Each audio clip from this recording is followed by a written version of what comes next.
A man uses his feet to prop up a bow and arrow, then pulls the bowstring back with force. He takes aim at a wildcat that is feeding on a corpse. After taking a deep breath, he releases the arrow.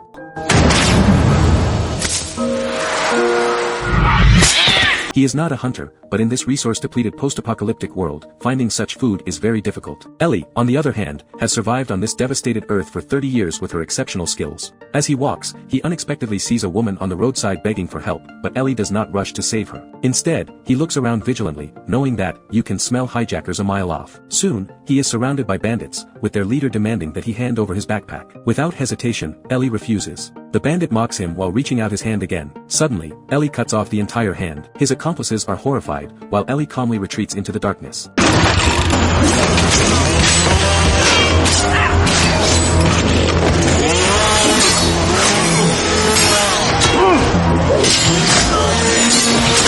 He efficiently dispatches the bandits but lets the woman in front of him go. He enters a house and finds a long-decomposed skeleton. He feels no disgust, but instead takes off the shoes from the corpse and puts them on his feet. He smiles contently. Then, he sets up a fire and enjoys a satisfying meal. A mouse smells the aroma and comes out. Ellie generously gives her a piece of meat. Afterward, he puts on his headphones, listens to music, and sharpens his knives. He takes out a pack of KFC napkins and wipes his wounded body. Once everything is prepared, he takes out the Bible and devoutly begins reading. Guided by the gods, he devotes himself to sending the Bible to the Western paradise. And with that, he embarks on a journey that will last exactly 30 years. After a long trek, Ellie arrives in a bustling small town. The fact that the town has developed to this extent means that there must be a powerful force behind it. The person in charge is a man named Carnegie. He controls the extremely scarce water resources and everyone in the town obeys his commands. Moreover, he is one of the few literate people in this post-apocalyptic world. He has been searching for a particular book, but due to the illiteracy of his subordinates, he has made no progress. Ellie goes to a bar, intending to trade some items for water. However, despite the table being filled with things, he can only exchange them for a small pot of water. The girl serving the water bottle gives it to Ellie, and a cat climbs onto his backpack. Ellie instinctively pushes it away,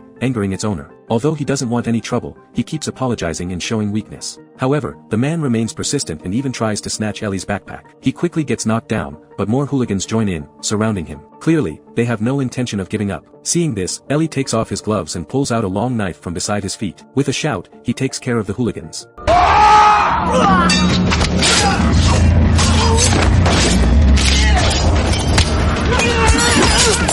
However, Carnegie and his men point their guns at him, surprising everyone. Unexpectedly, he does not intend to kill Ellie. Instead, he invites him into his office, wanting to recruit him. Because Carnegie's ambition extends beyond this small town, he wants to rule a larger and more powerful territory. This requires someone as skilled as Ellie to assist him. However, Ellie is not interested at all. His only desire is to bring the Bible to the Western paradise. Yet, Carnegie still invites him to stay for the night and asks for his decision the next day. In the room, water and food are continuously delivered. Such treatment cannot be enjoyed by simply having money in this post-apocalyptic world. In addition, to keep Ellie, Carnegie arranges for the girl who fetches water during the day to serve him. However, Ellie is not fooled by this and opens the door, asking the girl to leave. However, the girl begs him to let her stay because if she leaves, she and her mother will be punished by Carnegie. Finally, Ellie's compassionate side surfaces and he allows her to stay. But this action brings him enormous trouble. During a casual conversation, the girl discovers the holy relics hidden under the bed. Seeing this, Ellie quickly collects them. Although the girl can't read, she is very eager for knowledge and wants to learn about human civilization before the apocalypse.